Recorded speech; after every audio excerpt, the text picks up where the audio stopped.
où on a un RN qui est fort, qui est violent. Et preuve en est, là où vous savez, ils ont l'habitude de coller leurs affiches partout. Moi, c'est le truc qui m'a le plus choqué. Qu'est-ce que ça m'énerve, si vous savez.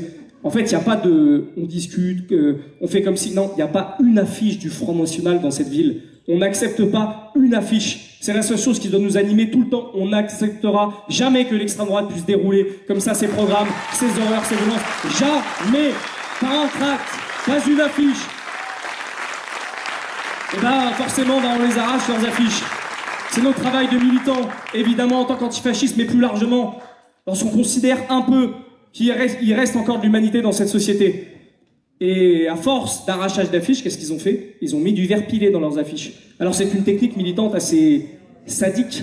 C'est que vous savez, lorsque vous venez arracher une affiche, s'il y a du verre pilé à l'intérieur, et ben vous en avez sous les ongles. Ça vous arrache les mains.